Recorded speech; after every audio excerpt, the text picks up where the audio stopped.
केदारनाथ ये पूरी वैली आपको एक प्रमाण देती है कि यहाँ हर कदम पे शिव का आशीर्वाद मौजूद है। सो आज के केदारनाथ के पार्ट 2 वीडियो में हम सुबह की पहली किरण के साथ पूरे केदारनाथ नगरी को जगमगाते देखेंगे। जानेंगे सुबह मंदिर में दर्शन के क्या है हाल, होटल एंड एकोमोडेशन से जुड़ी हुई चीजें, भीमशिला की शक्ति का प्रमाण और करेंगे श्री भैरवनाथ जी के दर्शन, क्योंकि रात के समय जब मंदिर पूरी तरीके से बंद हो जाता है तो भैरवनाथ जी ही पूरी केदार नगरी की रक्षा करते हैं। तो चलो मेरे साथ आज के सफर में हर हर Mahadev. So good morning from Kedarnath.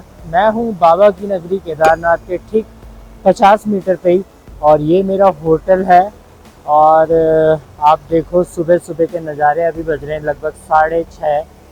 और एक बार आपको दिखाता हूँ अपने होटल के नज़ारे।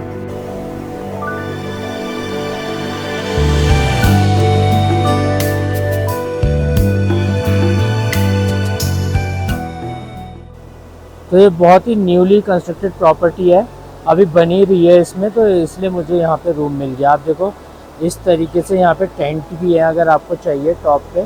टेंट के साथ बस आपको वॉशरूम फैसिलिटी नहीं मिलेगी, उसके लिए आपको नीचे उतर के जाना पड़ेगा, तो वो एक इशू है। और आप देखो अगर एक साइड पे आप देखोगे ना तो ऐसे करके काफ़ी टेंट्स हैं, आप यहाँ पे अपना पर्सनल टेंट भी लगा सकते हो। सो इन टेंट्स में ये प्रॉब्लम है ना कि काफ़ी सारे टेंट्स का एक टॉयलेट होता है, लेकिन अगर आप एडजस्ट कर सकते हो तो वो सबसे चीपेस्ट ऑप्शन है। और अगर आप यहाँ आ रहे हो ग्रुप में तो बहुत अच्छा है कि आप मंदिर के पास होटल पूछो, उसमें आपको 1000 रुपये तक पर हेड पड़ जाएगा। अगर आप 4000 के लिए भी लेते हो 4% वाला होटल रूम, तो उसमें गर्म पानी की फैसिलिटी और ये सब मिलती है। जो अपना ये रूम है ये तो बहुत ही अच्छा बना हुआ है, अभी बन ही रहा है, पूरा कंस्ट्रक्शन में है, इसलिए थोड़ा और सस्ता मिल गया था। इस होटल और इस प्रॉपर्टी का नंबर आपको मैं डिस्क्रिप्शन में दे रहा हूँ, प्लीज़ कॉल करना। विकेश भाई हैं, विकेश भाई आपको बहुत अच्छी यहाँ पे डील दे देंगे। देखो इस तरीके का कमरा है, देखो साफ़ सुथरा बाथरूम और कंबल है, बल्कि उनके पास पूरे पैकेज भी हैं कि अगर कोई नीचे है गौरीकुंड में वहाँ रुकना चाहता है, फिर ऊपर आना के यहाँ रुकना चाहता है, तो सारा पैकेज बना के देते हैं। और आगे प्रॉपर टेंट्स वगैरह और बने हुए हैं स्टे के लिए, तो स्टे के लिए काफ़ी ऑप्शन है। भीड़ पहले से कम है, मगर फिर भी आप देखो लाइन्स अच्छी खासी लग रही है। तो ये देखो ये है लाइन, वो जो पुल आता है वहाँ तक पूरा कवर्ड है। और आप देखोगे मॉर्निंग दर्शन के लिए इतनी लंबी लाइन और भक्तों की कतार है। ये देखो मेरे होटल के नीचे ही लाइन लग रही है, अगर आप देखोगे ये पूरा लाइन का बना हुआ है। फ़िलहाल भैरव बाबा के मंदिर में भी जाते हैं, वहाँ पे भी माथा टेक के आते हैं, और फिर हम करेंगे आगे की अपनी दिनचर्या, बद्रीनाथ धाम की तैयारी। सो जय श्री केदार। ये देखो मॉर्निंग दर्शन की कतार, ये हाल है अभी केदारनाथ बाबा के द्वार में कि अच्छी खासी भीड़ है फ़िलहाल। तो मॉर्निंग में आपको देखने को मिलेगी, हालांकि पहले से कम है। तो जैसे ही आप इन सीढ़ियों में पहुंचते हो जो मंदिर के समीप है और आपको मंदिर के करीब ले जाती है, और खूबसूरत होने लगता है। देखो यहाँ से बाबा का शिखर दिख रहा है मंदिर का, और पीछे के बेहद ही आकर्षक पहाड़ देखो।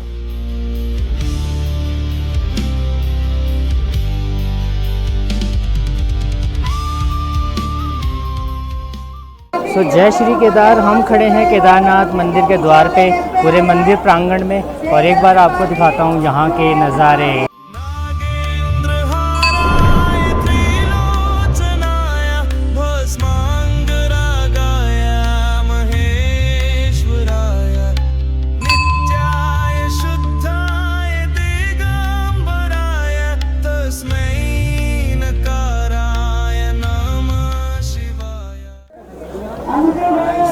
अब सुबह के दर्शन कर रहे हैं हम मंदिर में। भीड़ देखो पहले आप, अच्छी खासी भीड़ है अभी भी, तो जो लोग कह रहे हैं भीड़ नहीं हो रही है। और सुबह सुबह 7 बजे हम कर रहे हैं दर्शन। How did you feel? In day and with no clouding, when it's all clear, it's amazing view. सो मंदिर के प्रांगण के पीछे आपको देखने को मिलता है एक अद्भुत चमत्कार, जो है भीमशिला, जी हाँ, 2013 के प्रलय के बाद जब सब कुछ तबाह हो गया था, तब ये विशाल पत्थर मंदिर के पीछे आके रुक गया और इसी ने मंदिर को बचाया। कहा जाता है कि ये पत्थर भीम जी की शक्ति का प्रमाण है और आज भी लोग इसे एक दिव्य रक्षक के रूप में देखते हैं, पूजा अर्चना भी करते हैं। इस पूरे मंदिर के पवित्र प्रांगण में खड़े होके एक धर्म स्थल ही नहीं बल्कि भगवान शिव जी की जीवंत आशीर्वाद होने की अनुभूति होती है। चाहे बर्फ गिरे, चाहे आ जाए तूफान, ये मंदिर हमेशा आदि योगी की शक्ति का प्रमाण देता रहा है।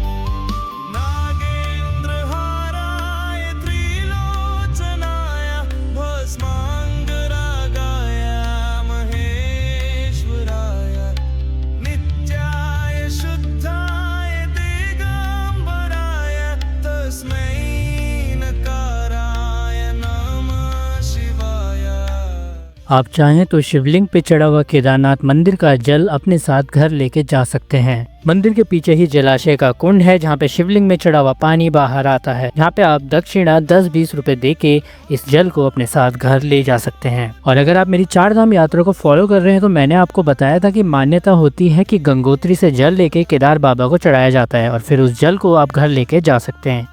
ये आप देख रहे हो मंदिर के जस्ट राइट साइड से आप श्री भैरवनाथ टेम्पल आ सकते हो। जो ये लाइन है पीछे भैरवनाथ जी को जाती है। तो कहते हैं कि जो केदारनाथ जी के दर्शन करता है उसे भैरवनाथ जी के दर्शन करने चाहिए, तभी यात्रा संपूर्ण मानी जाती है। यह है अपनी पूरी बाबा केदार की नगरी। तो देखो वो वहाँ पर है टेम्पल। अभी मैं भैरवनाथ टेम्पल आया हुआ हूँ और वो है आपका भैरवनाथ टेम्पल। तो श्री केदारनाथ जी के दर्शन के बाद आपको दर्शन करने चाहिए भैरवनाथ मंदिर के। केदारनाथ मंदिर से लगभग 500 मीटर की दूरी पर एक पहाड़ी पर स्थित है भैरव बाबा का ये मंदिर, भैरवनाथ मंदिर।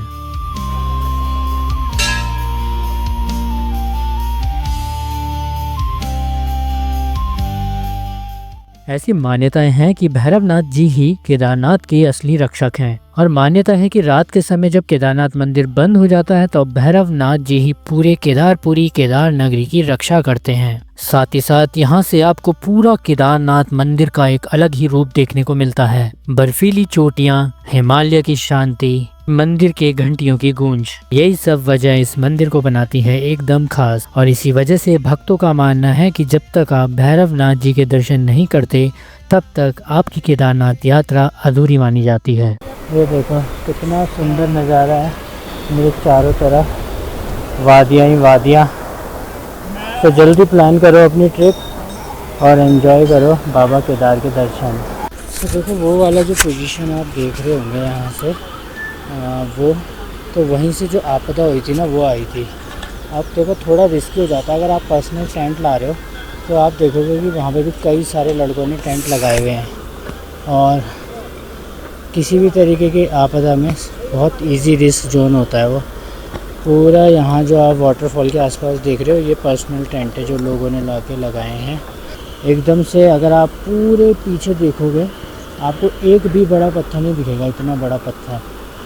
और पता नहीं कहाँ से वो पूरी जो आपका सैलाब था उसमें आया और ठीक मंदिर के पीछे आके रुक गया।